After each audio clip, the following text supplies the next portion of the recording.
بدر ایک علاقے کا نام ہے، بدر ایک میدان کا نام ہے، وہاں ایک کنواں تھا جس کی وجہ سے اس علاقے کا نام ہی بدر پڑا۔ وہاں آ کر کے یہ لوگ پڑاؤ کر لیے۔ نبی پاک صلی اللہ تعالیٰ علیہ وسلم اپنے صحابہ سمیت بدر تک پہنچے ہوئے تھے۔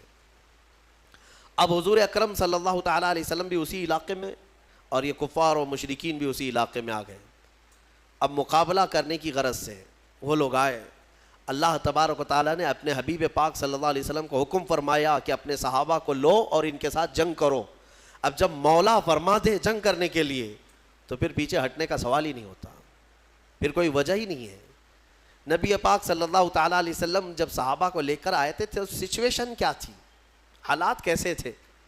ایسے حالات تھے کہ پورے 313 صحابہ کے اندر مشکل سے چند تلواریں تھیں، 7-8 گھوڑے تھے، 1-2 سواریاں تھیں، بس باقی سب پاپیادہ پیدل تھے۔ اکثر کے پاس تلواریں نہیں، اکثر کے پاس جو تلواریں ہیں، کچھ کے پاس جو تلواریں ہیں وہ ایسی ہیں کہ سبزی بھی نہیں کاٹی جاتی، کند ہو چکی تھی، زنگ لگی ہوئی ہیں۔ تو بہرحال ان کی مفلسی کا زمانہ تھا، غربت تھی، اور کھانے پینے کے لیے ان کے پاس کچھ نہیں تھا۔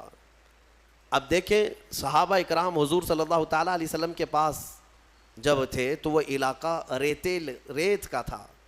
حضور جس جگہ رکے تھے وہ پوری ریت کی زمین، اور ریت کی زمین پر چلنا مشکل ہو جاتا ہے، پاؤں اندر دھسنے لگتے ہیں۔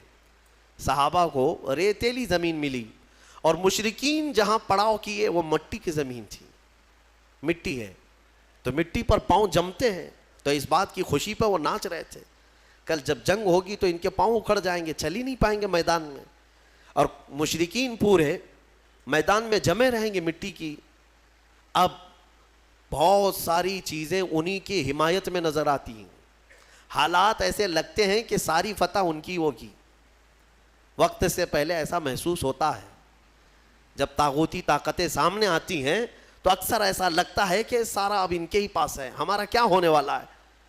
اب میں آپ کو مقابلے کے اعتبار سے بتاؤں، ادھر 313 نہتے ہیں، ساز و سامان نہیں، سواریاں نہیں، بدلے میں مقابل میں 1000 سے زیادہ، سب کے سب ہتھیار سے لیس، ٹرینڈ پہلوان ان کے پاس، ہاتھی گھوڑے اونٹ سواریاں ان کے پاس، بلکہ ان کے کھانے کے لیے پورے اونٹ ذبح ہو رہے تھے رات کو، اور جب کھانا ان کا پکتا تھا رات بھر طبلے بجاتے تھے، رقص کرتے تھے، ڈانس کرتے تھے، کیونکہ جیت کا اور فتح کا غرور ایسا تھا، سب کچھ تو ان کے پاس تھا۔ اب صحابہ جو دیکھ رہے تھے تو انسانی فطرت کا تقاضا ہے نا کہ سامنے بڑی طاقت کو دیکھ کر کے کیا محسوس کریں گے آپ؟ صحابہ کرام رضوان اللہ تعالیٰ علیہم اجمعین حضور صلی اللہ تعالیٰ علیہ وسلم کے پاس آئے، کہا یا رسول اللہ صلی اللہ علیہ وسلم کیا جنگ فرض ہو گئی؟ حضور نے فرمایا ہاں۔ اب نبی اکرم صلی اللہ تعالیٰ علیہ وسلم نے صحابہ کے چہرے کو دیکھا اور سب کو جمع کیا، رات کو ایک خطبہ دیا حضور نے۔ خطبے میں کیا فرماتے ہیں؟ یہ کل جنگ ہونے والی ہے، اس سے پہلے رات کو خطبہ دیتے ہیں، مغرب کے بعد یا عشاء کے قریب۔ حضور اکرم صلی اللہ علیہ وسلم نے خطبہ دینے کے بعد ارشاد فرمایا، اے میرے صحابہ، میں تمہیں اختیار دیتا ہوں، یہاں تک تو تم میرے ساتھ آئے، اب حالات ایسے ہیں کہ دشمن بڑی تعداد میں ہے سامنے، ہتھیاروں سے لیس ہیں، تم میں سے اگر کوئی ابھی رات کو جانا چاہے واپس تو وہ مدینے کے راستے واپس جا سکتا ہے، میں پوچھتا ہوں تمہارا کیا مشورہ ہے اس سلسلے میں؟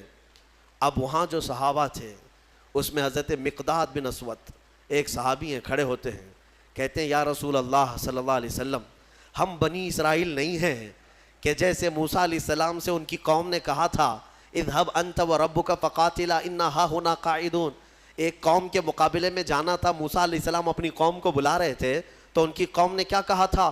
موسیٰ آپ اور آپ کا خدا جائیں، ہم یہاں سے بیٹھ کے دیکھیں گے جنگ کیسی ہوتی ہے۔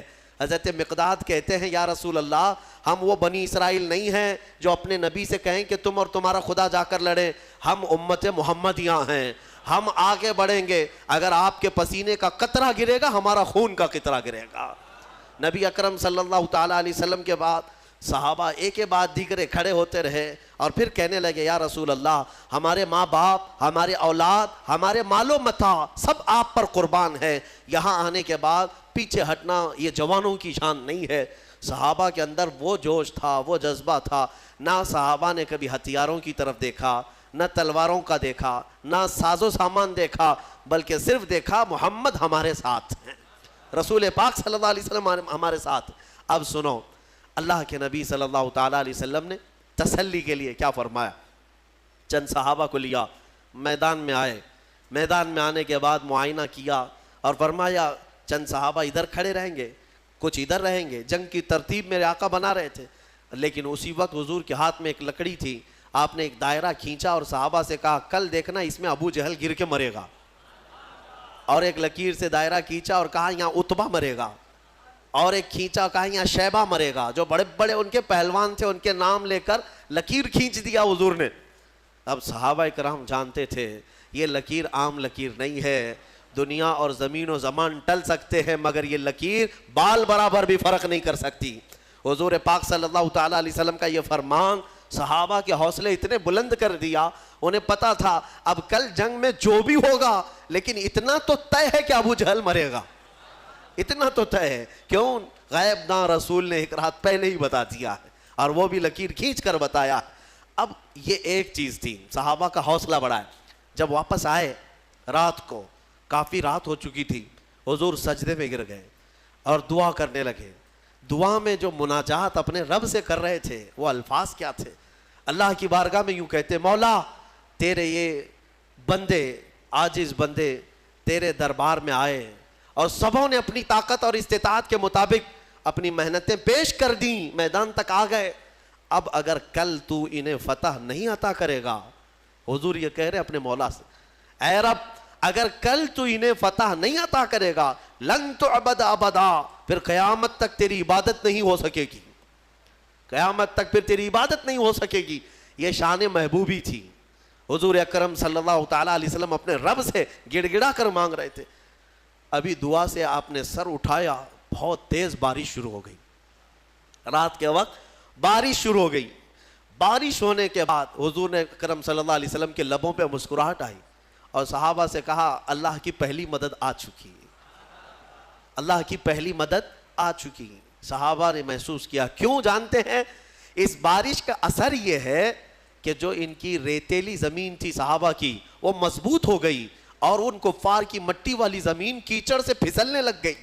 اب ان کے گھوڑے پھسلتے تھے، ان کے پیر پھسلتے تھے۔ اب یہاں صحابہ، ریت میں اگر پانی جم گیا تو ریت مضبوط ہو جاتی، اور یہ ایسی مضبوط ہو گئی کہ اس پر دوڑے بھاگے کچھ بھی کرے کچھ فرق نہیں پڑتا، اور ادھر کیچڑ اتنا تھا کہ وہ پیر رکھے تو پھسل کر گر جائیں۔ تو حضور اکرم صلی اللہ علیہ وسلم نے فرمایا رات کے وقت اللہ کی پہلی مدد آ گئی۔ دوسرا دن آیا، یہ 17واں رمضان المبارک ہے۔ رسول کریم صلی اللہ تعالیٰ علیہ وسلم نے صبح کے وقت صحابہ کی صفوں کو ترتیب دینا شروع فرمایا۔ اس میں 313 صحابہ کرام تھے، وہ بڑے خوش نصیب صحابہ ہیں، اور بلکہ وہ بڑے عظیم المرتبت صحابہ ہیں جو رسول کریم صلی اللہ تعالیٰ علیہ وسلم کے ساتھ سب سے پہلی جنگ میں آئے اور اسلام کا پرچم لہرانا تھا۔ یہ وہ تاریخ ہے جہاں سے شوکت اسلام دوبالا ہو گئی۔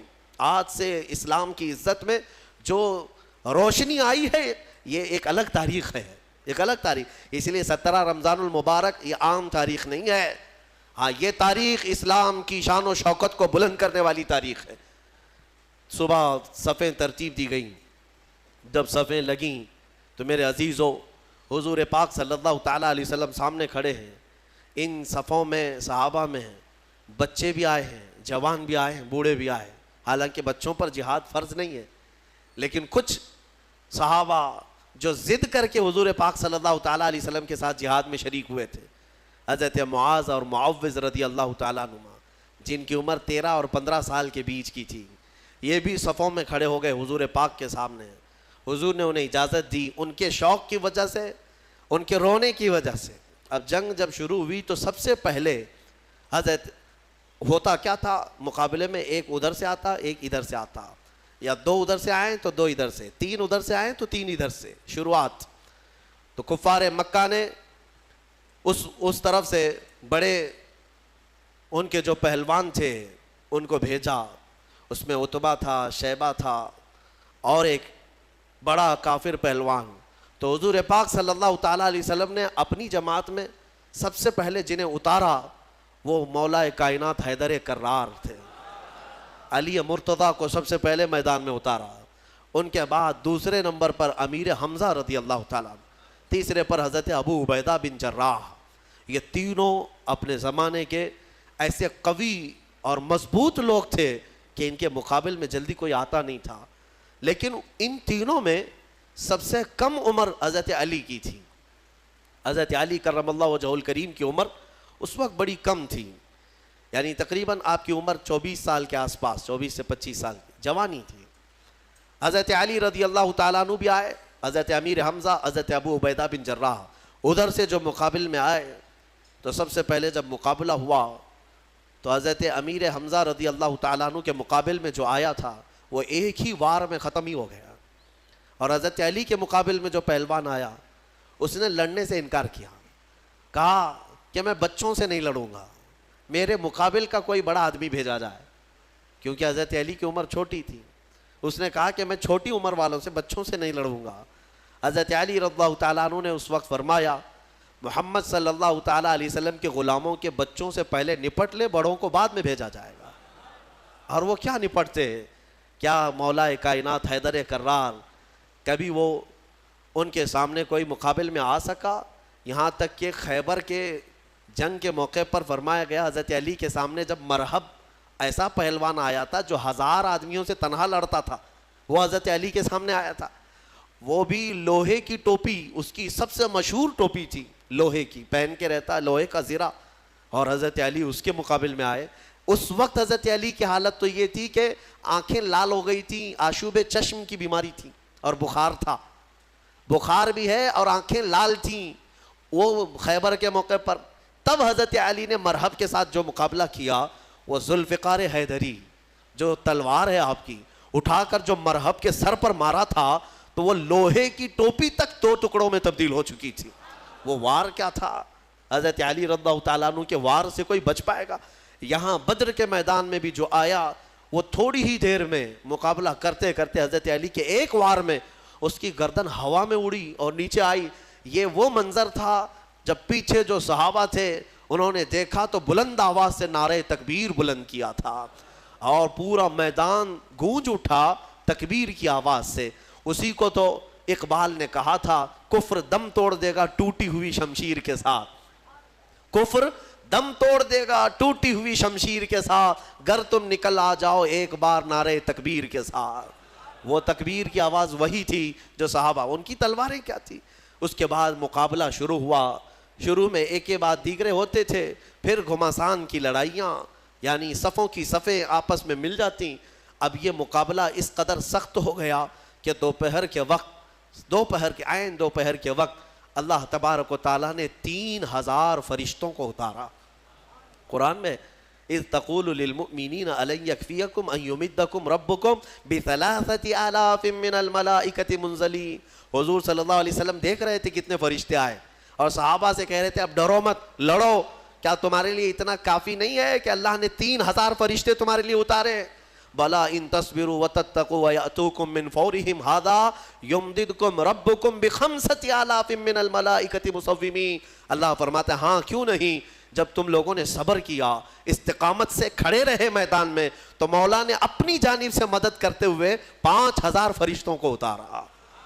جس وادی میں یہ فرشتے اترے تھے نا، بدر کی وادی میں، جبل ملائکہ، وہاں ایک پہاڑ ہے، وہ پتھر کا پہاڑ، لیکن آج اگر آپ جا کر دیکھیں گے تو پورا ریت کا پہاڑ ہے. آس پاس پورے پتھروں کے پہاڑ، بیچ میں ایک ریت کا پہاڑ ہے، اور وہ بھی ریت ایسی کہ چھنی میں بھی چھانو تو چھن جائے، یعنی رکے گی نہیں، اتنی باریک سافٹ، اور ایسا لگتا ہے جیسے اس کا نقشہ کسی نے بنا کر رکھا ہے. اتنے سالوں سے وہ پہاڑ اسی طرح ہے. بتایا جاتا ہے کہ وہ فرشتے اس پر پہاڑ پر اتارے گئے تھے. اب 5000 فرشتے جب بدر کے میدان میں آئے تو کفار و مشرکین کی درگت کیا ہونی ہے. میرے عزیزوں، یہ جنگ شام تک نہ چلی بلکہ 70 کافر مارے گئے صحابہ کے ہاتھوں، اور مومنین کے صرف 13 مارے گئے. 13 کی شہادت ہوئی. 14ویں ایک صحابی تھے جو زخمی ہو گئے اور راستے میں ان کا انتقال ہوا. کل ملا کر کے 14 شہید ہوئے صحابہ 13 جنگ میں, اور ان 13 میں تو 2 بچے ہیں, حضرت معاذ اور معوذ, باقی 11 جوان. آپ اندازہ کریں 313 کی جماعت لے کر کے گئے تھے اور 1000 ادھر سے آئے تھے, پھر بھی 70 ان کے مارے گئے, 70 پکڑے گئے قیدی بن کر کے, اور ادھر صرف 13 میں سے اگر جوانوں کو دیکھا جائے تو 11 صحابہ اکرام کی شہادت ہوئی. اور یہ فتح مبین ایسی تھی کہ شام ہونے سے پہلے میرے آقا صلی اللہ تعالیٰ علیہ وسلم میدان میں سجدہ ریز تھے اور یوں عرض کر رہے تھے کہ مولا تو نے اپنا وعدہ پورا کر دیا, مولا تو نے اپنا وعدہ پورا کر دیا, مومنین جمے رہے. میں کہنا اتنا ہی چاہتا ہوں میرے عزیزوں, ایمان والے کبھی اسباب پر بھروسہ نہیں کرتے, خالق اسباب پر بھروسہ کرتے ہیں. ہونا یہی چاہیے کہ تم یہ مت دیکھو کہ تمہاری حیثیت کتنی ہے, تمہاری تعداد کتنی ہے. اگر ایمان والے ہو تو قرآن کہتا ہے کم من فئۃ قلیلۃ غلبت فئۃ کثیرۃ باذن اللہ. اکثر ایسا ہوا ہے کہ چھوٹی جماعتوں کو اللہ بڑی جماعتوں پر بھاری کر دیتا ہے, بھاری کر دیتا ہے. یہ اس کی قدرت کے فیصلے ہیں. ہم نے آج تک تاریخ میں دیکھا ہے مٹھی بھر جماعت کسی کے ناک میں دم کر کے رکھتی ہے, چاہے وہ وقت کا سپر پاور ہی کیوں نہ ہو. کچھ جماعتوں کے سامنے گھٹنے ٹیکنے پر مجبور ہو جاتے ہیں. یہ حالات آج تک چلے آ رہے ہیں. میرے عزیزوں, اس بدر کی وادی میں میدان میں جو جنگ ہوئی, صحابہ نے اپنی جاں بازیاں پیش کی اور بہت ہی بہادری کے ساتھ وہ حضور اکرم صلی اللہ تعالیٰ علیہ وسلم کے ساتھ کھڑے رہے. اب میں آپ کو بتاتا ہوں, شام کا وقت ہوا, نبی اکرم صلی اللہ تعالیٰ علیہ وسلم اپنے صحابہ کے ساتھ میدان میں آئے. سارے بھاگ چکے تھے, جو بچے ہوئے تھے ساز و سامان سب چھوڑ کر بھاگے. جتنا لائے تھے مکہ سے کھانے پینے کے لیے سب میدان میں چھوڑ کر مکہ بھاگ گئے. 140 تو یہاں رہ گئے نا, باقی سب جان بچا کر بھاگے مکہ کی طرف. اب شام کے وقت جب حضور پاک صلی اللہ علیہ وسلم اپنے صحابہ کی لاشیں جمع کی ہیں, شہداء کی, انہیں دفن کیا گیا. اب پھر صحابہ کے ساتھ میدان میں آتے ہیں. صحابہ کہتے ہیں ہم سب سے پہلے ڈھونڈ رہے تھے کہ ابو جہل کہاں مرا ہے, یا عتبہ شیبہ مرے ہیں یا نہیں مرے ہیں. جا کر کے دیکھا تو ابو جہل بھی مرا ہوا پڑا تھا. صحابہ کہتے ہیں ہم نے اس کے مرنے کی جگہ دیکھی تو رات کو کھینچی ہوئی وہ لکیر ویسی تھی, ایک بال بھی باہر نہیں گرا تھا, یعنی ایک انگلی بھی اس کی باہر نہیں تھی, اسی گھیرے کے اندر وہ گر کر مرا ہوا تھا. تم کیا سمجھتے ہو نبی پاک صلی اللہ تعالیٰ علیہ وسلم کو علم غیب نہیں ہے؟ اللہ تبارک و تعالیٰ نے اپنے رسول کو وہ سارے علوم عطا کیے جو نبی پاک نہیں جانتے, سارے علوم اللہ نے انہیں عطا کر دیے. اب عتبہ شیبہ یہ سب مرے ہوئے تھے. جنگ بدر میں کچھ ایسے لوگ بھی تھے جن کے بارے میں حضور پاک صلی اللہ تعالیٰ علیہ وسلم نے بلایا, جیسے حضرت بلال کو بلایا, حضرت بلال حبشی کو بلایا, اور ان کا جو آقا جو تکلیفیں دیتا تھا مکہ میں, امیہ, وہ بھی مرا ہوا تھا, وہ بھی گرا ہوا تھا یا زخمی تھا. تو حضرت بلال کو حضور نے فرمایا بلا کر کے, بلال آؤ اپنے آقا کو مار لو, جتنا اس نے مکہ میں تمہیں رسیاں ڈال کر کھینچا تھا, سینے پر سل رکھتا تھا, انگارے پہ سلاتا تھا, حضرت بلال حبشی نے اپنے ہاتھوں سے اس کو مارا, امیہ کو. وہ دیکھنے کا دن تھا. ابو جہل آخر وقت جو کہہ رہا تھا وہ بھی سننے کا وقت تھا. ہوا یہ کہ یہ 2 چھوٹے بچے حضرت معاذ اور معوذ, یہ 2 چھوٹے تھے. حضرت عبد الرحمن بن عوف یہ کہتے ہیں میں جنگ بدر میں گزر رہا تھا کہ یہ دونوں بچے آئے میرے پاس, کہنے لگے چچا جان ابو جہل کس کا نام ہے؟ یہ جانتے بھی نہیں تھے کیونکہ وہ مکہ کا ہے اور یہ بچے مدینے سے آئے ہیں. عبد الرحمن بن عوف کہتے ہیں میں نے پوچھا بیٹا تم کو کیا کرنا ہے اس کا, وہ سردار قریش ہے, وہ پہلوان ہے. ان دونوں بچوں نے کہا سنا ہے میرے مصطفیٰ کو گالیاں دیتا ہے, سنا ہے ہمارے آقا کی شان میں گستاخیاں کرتا ہے. تو حضرت عبد الرحمن بن عوف کہتے ہیں ان بچوں کا جذبہ دیکھ کر کے میں خوش تھا. بات چل رہی تھی, اچانک ابو جہل گھوڑے پر سامنے سے گزر ہی رہا تھا. حضرت عبد الرحمن بن عوف کہتے ہیں میں نے بچوں سے کہا وہ دیکھو وہ جو جا رہا ہے یہی ہے ابو جہل شیطان قریش, یہی ہے جو سارے مکہ میں گستاخیاں کرتا ہے. ابھی حضرت عبد الرحمن کی بات مکمل بھی نہ ہونے پائی تھی کہ یہ دونوں چیل کی طرح جھپٹ پڑے اور دونوں کے ہاتھوں میں تلواریں تھیں. دوڑتے ہوئے گئے, ایک نے گھوڑے کی ٹانگوں پر مارا تو ابو جہل گر گیا نیچے, اور جیسے ہی وہ زمین پر گرا دونوں شہزادے سینے پر چڑھ کر کے بیٹھ گئے, سینے پر چڑھ کر بیٹھے ایسے کہ ایک اس کے ہاتھوں کو جکڑ کر کے سینے پر دبوچ لیا اور دوسرے نے اس کی گردن کو الگ کر دیا. اور جب گردن پر تلوار رکھا, چھوٹے صاحبزادے نے سنا ہے کہ ابو جہل کہہ رہا تھا عربی کے اشعار, وہ شعر شاعری کے لوگ تھے, فی البدی شعر بولتے تھے, مرنے سے پہلے بھی شعر و شاعری کر رہا تھا. کیا کہہ رہا تھا؟ کہتا میں عرب ہوں, میں عرب ہوں. غرور اور گھمنڈ جاتا نہیں ہے. میں عرب ہوں اور میں پہلوان ہوں, مجھے موت سے خوف نہیں, میں موت سے ڈرتا نہیں, میں عرب ہوں اور مکہ کا سردار ہوں. لیکن بات اتنی سی افسوس کی ہے کہ میرے مقابل کا پہلوان مجھے نہیں مار رہا ہے, میرے مقابل کا پہلوان مجھے نہیں مار رہا ہے, چھوٹے لوگوں سے مر رہا ہوں, اتنا افسوس ہے, باقی مرنے کا مجھے خوف نہیں. اب اندازہ کرو, ان کو مرنا بھی ہے تو بڑے پہلوانوں سے, لیکن مولا کی شان ہی الگ ہے. وہ فرعون کو ہلاک کرتا ہے تو پانی سے, نمرود کو ہلاک کرتا ہے تو مچھر سے, ابرہا کو ہلاک کرتا ہے تو چڑیوں سے, ابو جہل کو ہلاک کرے گا تو بچوں سے. یہ اس کی شان ہے. ہاں, بڑے بڑے دشمنوں کو چھوٹی طاقتوں سے ہلاک کرتا ہے. انشاءاللہ العزیز یہ جتنی طاغوتی طاقتیں آج بھی حکومت اور تخت کے نشے میں ناچ رہی ہیں, انتظار کرو اللہ رب العزت کی جب پکڑ آئے گی, ہلکی چونٹیوں سے مولا انہیں ہلاک و برباد کرے گا.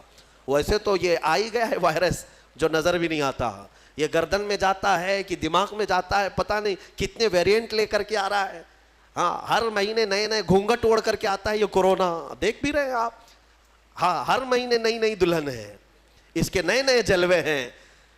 فرسٹ ہو گیا, سیکنڈ ہو گیا, تھرڈ ہو گیا, فورتھ ہو گیا, ابھی سیریز آنے باقی ہیں. اس لیے کہ کیڑا بڑا شاطر ہے, بڑا شاطر ہے, نئے نئے لباس پہن کر کے آتا ہے اور نئے نام کے ساتھ آتا ہے. میں کیوں کہہ رہا ہوں؟ اس لیے کہ اگر مولا تبارک و تعالیٰ ہلاک کرنے کے لیے اس ہلکے سے کیڑے کو بھیجا ہے تو بڑی بڑی طاقتیں بھی ان کیڑوں کے ذریعے سے ختم ہو جائیں گی, ہلاک ہو جائیں. اور آپ کو پتا ہے قیامت کے قریب یاجوج ماجوج آئیں گے, پتا ہے نا, حدیث پاک ہے. یاجوج ماجوج دو آدمی نہیں ہیں یہ کہ ایک یاجوج, ایک کا نام یاجوج ہے دوسرے کا نام ماجوج ہے. یاجوج ماجوج ایک فوج ہے, ایک فوج ہے. وہ اتنی بڑی فوج ہے کہ انسانوں سے زیادہ تعداد ان کی ہے. ابھی جتنے پوری دنیا میں انسان ہیں ان سے زیادہ تعداد ہے ان کی. یاجوج ماجوج یہ نکلیں گے, یہ کسی جگہ قید ہیں, وہ اللہ بہتر جانتا ہے. قیامت کے قریب یہ باہر آئیں گے اور پوری دنیا میں فساد مچائیں گے, ہر چیز کھا جائیں گے, ہر چیز. تمہاری ساری کھیتیاں کھا جائیں گے, تمہارے سارے غلے اناج, حتیٰ کہ تمہارے جو کھانے پینے کے جو سامان ہیں, پتیلیاں برتن, یہ تک کھا جائیں گے, سب کھا جائیں گے. تو یہ جب چل رہے ہوں گے پوری دنیا کو, ان کو مارے گا کون, ان کو ختم کون کرے گا؟ اتنی بڑی فوج ہے, انسان کیا مقابلہ کر پائیں گے ان کا؟ تو پھر حدیث میں یہ ملتا ہے کہ رب تبارک و تعالیٰ ان کی گردن میں کیڑا پیدا کرے گا, ان کی گردن میں کیڑا پیدا کرے گا, بہت چھوٹی قسم کا کیڑا ہوگا, اور یہ کیڑا اتنی تیزی سے پھیلے گا کہ وہ چند ہی ساعتوں میں پوری کی پوری فوج اس کیڑے کے شکار ہو کر مر جائے گی, ختم ہو جائے گی. یہ وائرس کا جو آج پھیلنے کا آپ دیکھ رہے ہیں, اس سے زیادہ تیز وہ پھیلے گا. اور میں یہاں پر یہ کہنا چاہتا ہوں, اتنی بڑی فوج کو اگر ایک ہلکے کیڑے سے مولا تعالیٰ ختم فرمائے گا تو اس کی پکڑ کو سمجھو. آخر بات میں یہ کہنا چاہوں گا, ایک سوال آتا ہے کہ اگر اللہ تبارک و تعالیٰ اصحاب بدر کی مدد فرما رہا ہے فرشتوں کے ذریعے, اس کے ایک فرشتے کی طاقت اتنی ہے کہ اگر وہ اتر کر صرف آواز لگا دے تو پوری شعیب علیہ السلام کی قوم ہلاک ہو گئی. ایک فرشتے نے چیخ مارا تھا, پوری قوم ہلاک ہو گئی. تو یہاں 5000 فرشتے کیوں اتارے؟ 5000 فرشتے, ایک فرشتہ بھی اتارتے تو یہ سارے مشرکین کے لیے وہ کافی تھا. فرشتوں کی طاقت کا اندازہ کیا ہے آپ کو؟ یہاں پر مفسرین فرماتے ہیں اللہ تبارک و تعالیٰ چاہتا ایک ہی فرشتے سے سب کو ہلاک کرتا, لیکن 3000 یا 5000 یہ جو اتارے ہیں یہ رسول پاک صلی اللہ علیہ وسلم اور صحابہ کی عظمت شان کے لیے اتارے. ہاں, عظمت شان کے لیے اتارے. باڈی گارڈ ایک بھی چل سکتا ہے, لیکن 10 رکھنا یہ شان کے لیے. کچھ لوگوں کے ہاں ہوتا ہے 10 ہیں 15 ہیں, یہ عظمت بتانے کے لیے, شان بلند بتانے کے لیے. بہرحال یہ جنگ بدر کے بعد جو حالات چینج ہوئے اللہ کا فضل ہے، شوکت اسلام بڑھتی ہی گئی. اللہ کریم اس بدر کی برکتیں ہم سب کو عطا فرمائے، ثبات و استقامت اللہ تعالی ہم کو